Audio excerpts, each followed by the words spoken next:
মধ্যপ্রাচ্যে আমেরিকার কফিনে এবার শেষ পেরেকটি ঠুকে দিল রাশিয়া। পুতিনের দেওয়া গোপন স্যাটেলাইট তথ্যের উপর ভিত্তি করে আমেরিকা এবং ইসরায়েলের প্রতিটি ঘাঁটিতে এখন নিখুঁতভাবে আঘাত হানছে ইরান। আর এরই মধ্যে ইরানি টেলিভিশনে সরাসরি সম্প্রচারিত হল নতুন সর্বোচ্চ নেতা মোস্তফা খামেনির এক রক্তহিম করা হুঙ্কার। তিনি স্পষ্ট ভাষায় ট্রাম্প প্রশাসনকে আলটিমেটাম দিয়ে বলেছেন, মধ্যপ্রাচ্যে আমেরিকার সব ঘাঁটি অবিলম্বে বন্ধ করো, নইলে প্রতিটি ঘাঁটিকে মাটির সাথে মিশিয়ে দেওয়া হবে। মিনাবের শহীদদের রক্তের বদলা নিতে নতুন খামেনি আজ আগের চেয়েও ভয়ঙ্কর। তিনি বিশ্বকে জানিয়ে দিয়েছেন, আমেরিকার অর্থনীতি ধ্বংস করতে হরমুজ প্রণালী চিরতরে বন্ধই থাকবে। রাশিয়ার চোখ আর ইরানের মিসাইল, এ দুইয়ের সমন্বয়ে আজ পুরো মধ্যপ্রাচ্যে আমেরিকা ইঁদুরের মতো পালানোর পথ খুঁজছে। কিন্তু প্রশ্ন হল, রাশিয়া কেন হঠাৎ করে তাদের সবচেয়ে গোপন স্যাটেলাইট ইন্টেলিজেন্স এবং ড্রোন টার্গেটিং কৌশল ইরানের হাতে তুলে দিল? পুতিন কি তবে আমেরিকার বিরুদ্ধে একটি অঘোষিত তৃতীয় বিশ্বযুদ্ধ শুরু করে দিয়েছে? নতুন খামেনি মোস্তফা খামেনির এ আলটিমেটামের পর পেন্টাগন কি তাদের হাজার হাজার সেনাকে মধ্যপ্রাচ্য থেকে সরিয়ে নিতে বাধ্য হবে? সৌদি আরব এবং আমিরাতের মতো গালফ দেশগুলোতে যারা আমেরিকাকে জায়গা দিয়েছে, তাদের পরিণতি এখন কি হবে? তারা কি বুঝতে পারছে যে রাশিয়ার রাডার ফাঁকি দেওয়ার ক্ষমতা আমেরিকারও নেই? আর হরমুজ প্রণালী বন্ধ থাকার কারণে আমেরিকার পেট্রো ডলার এবং অর্থনীতিকে সত্যিই চিরতরে ধ্বংস হয়ে যাবে?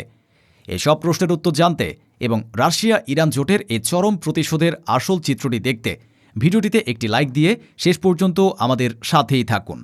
চলুন পর্দার আড়ালের আসল সত্যটা জেনে নিই। মধ্যপ্রাচ্যের যুদ্ধের ময়দানে এতদিন পর্যন্ত আমেরিকা একটি বড় সুযোগ পাচ্ছিল, আর তা হল তাদের স্যাটেলাইট ইন্টেলিজেন্স বা মহাকাশ থেকে নজরদারি। কিন্তু পুতিন এখন আমেরিকার সেই চোখের আলোই নিভিয়ে দিয়েছেন। পশ্চিমা গোয়েন্দা সংস্থাগুলো অত্যন্ত আতঙ্কের সাথে রিপোর্ট করেছে যে রাশিয়া এখন সরাসরি তাদের নিজস্ব সামরিক স্যাটেলাইট ইমেজ এবং ড্রোন টার্গেটিং ট্যাকটিক্স ইরানের হাতে তুলে দিচ্ছে। এর মানে কি? এর মানে হলো আমেরিকার যুদ্ধজাহাজ কোথায় নোঙর করছে, তাদের F-35 বিমানগুলো কখন কোন ঘাঁটিতে নামছে, এমনকি তাদের থার্ড রাডারগুলো কোথায় বসানো হয়েছে, তার রিয়েল টাইম বা তাৎক্ষণিক তথ্য পেয়ে যাচ্ছে IRGC। ইউক্রেন যুদ্ধে আমেরিকা এবং ন্যাটো যেভাবে স্যাটেলাইট তথ্য দিয়ে ইরানকে বিরক্ত করেছে, পুতিন আজ ঠিক তার প্রতিশোধ নিচ্ছেন মধ্যপ্রাচ্যে।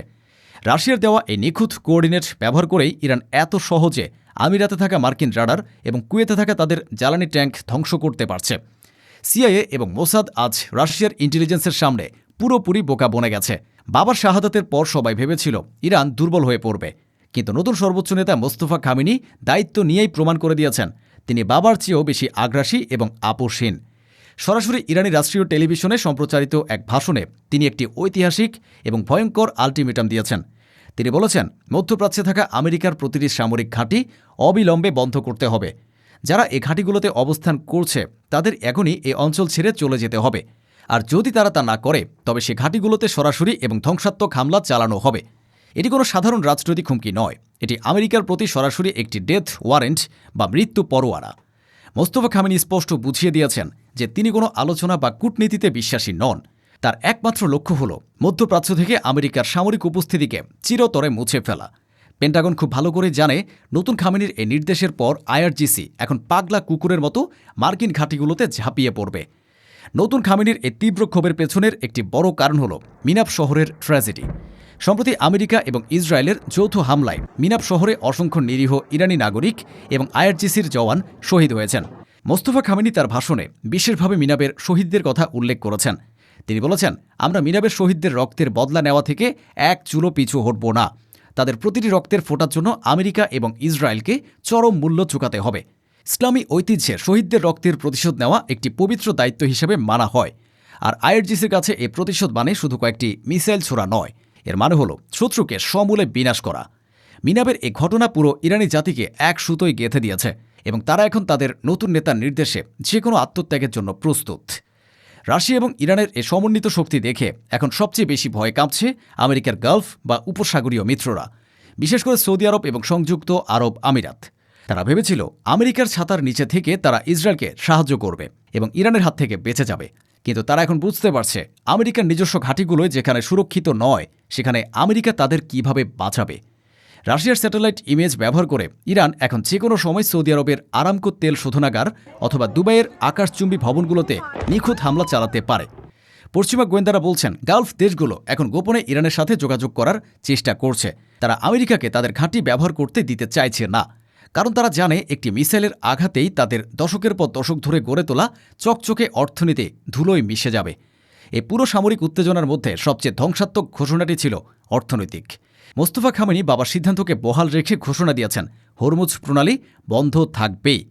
হরমুজ প্রণালী হল বিশ্বের অর্থনীতির গলার নালি। বিশ্বের প্রায় 20% তেল এ পথ দিয়ে যায়। এ পথ বন্ধ থাকার কারণে বিশ্ববাজারে তেলের দাম হু হু করে বাড়ছে। ব্রেন্ট ক্রুড অয়েলের দাম ইতিমধ্যে $119 ছাড়িয়ে গেছে। তেলের দাম বাড়ার কারণে আমেরিকা এবং ইউরোপের মূল্যস্ফীতি এখন নিয়ন্ত্রণের বাইরে। পেট্রোডলারের উপর আমেরিকার যে একচ্ছত্র আধিপত্য ছিল তা আজ খাদের কিনারায়, এবং রাশিয়া এই সুযোগে বিশ্বের অন্যান্য দেশগুলোকে ডলারের বদলে নিজেদের মুদ্রায় ব্যবসা করতে উৎসাহ দিচ্ছে। আমেরিকা যদি সামরিক যুদ্ধে কোনোভাবে টিকে থাকতেও পারে, তবে এই অর্থনৈতিক যুদ্ধে তাদের পতন নিশ্চিত। সাধারণ আমেরিকানরা এখন প্রশ্ন তুলছে, মধ্যপ্রাচ্যের এই যুদ্ধের জন্য কেন আমাদের ট্যাক্সের টাকা এবং আমাদের জীবনযাত্রার মান বলি দেওয়া হচ্ছে? ট্রাম্প ভেবেছিলেন তিনি ক্ষমতায় এসে কয়েকটা বোমা মেরেই মধ্যপ্রাচ্য শান্ত করে দেবেন, কিন্তু এখন তিনি দেখছেন তিনি একটি চোরাবালিতে পা দিয়েছেন। যত নড়াচড়া করছেন ততই ডুবে যাচ্ছে। রাশিয়া যখন প্রকাশ্যে ইরানকে সাহায্য করছে, তখন ট্রাম্পের কাছে আর কোনো কৌশল বাকি নেই। পেন্টাগন এখন ট্রাম্পকে পরামর্শ দিচ্ছে মধ্যপ্রাচ্য থেকে কিছু সেনা সরিয়ে নেওয়ার জন্য, কারণ তারা জানে আইআরজিসি যদি একযোগে সব মার্কিন ঘাঁটিতে হামলা চালায়, তবে হাজার হাজার আমেরিকান সেনা বডি ব্যাগে বা কফিনে করে দেশে ফিরবে। আর এটি হলে ট্রাম্পের রাজনৈতিক ক্যারিয়ার চিরতরে শেষ হয়ে যাবে। আমেরিকার দাদাগিরি আজ রাশিয়া এবং ইরানের সামনে এসে মুখ থুবড়ে পড়েছে। তারা এখন সম্মানজনকভাবে এই যুদ্ধ থেকে পালানোর পথ খুঁজছে, কিন্তু নতুন খামেনি তাদের সেই সুযোগে দেবেন না বলে মনে হচ্ছে। এ যুদ্ধ প্রমাণ করেছে যে এক মেরু বা ইউনিপোলার বিশ্ব ব্যবস্থার দিন শেষ হয়ে গেছে। আমেরিকা আর পৃথিবীর একক পুলিশ বা মোড়ল নেই। রাশিয়া, চীন, ইরান এবং উত্তর কোরিয়া মিলে এখন এমন এক জোট তৈরি করেছে যাদের সামরিক, অর্থনৈতিক এবং গোয়েন্দা সক্ষমতা আমেরিকাকে টেক্কা দেওয়ার জন্য যথেষ্ট। আজ রাশিয়া ইরানকে স্যাটেলাইট ডেটা দিচ্ছে, কাল হয়তো চীন তাদের হাইপারসনিক মিসাইল দেবে। এই জোটবদ্ধ প্রতিরোধের সামনে আমেরিকা এবং ইসরায়েল এখন সম্পূর্ণ একঘরে এবং অসহায়। বিশ্ববাসী এখন দেখছে কিভাবে একটি সাম্রাজ্যবাদের পতন ঘটে এবং নতুন পরাশক্তির উত্থান হয়। নতুন খামেনির হুঙ্কার, রাশিয়ার গোয়েন্দা সহায়তা আর হরমুজ প্রণালীর নীরবতা, এই তিনটি বিষয় মিলে আজ আমেরিকার চূড়ান্ত পতনের চিত্রনাট্য লিখে ফেলেছে। যারা ভেবেছিল অস্ত্র আর অর্থের জোরে তারা মজলুমের রক্ত নিয়ে খেলবে, তারা আজ নিজেরাই মৃত্যুর প্রহর গুনছে। মিনারের শহীদদের রক্ত বৃথা যায়নি। সেই রক্তের শপথ আজ আমেরিকার প্রতিটি ঘাঁটিকে ধ্বংসস্তূপে পরিণত করার জন্য প্রস্তুত।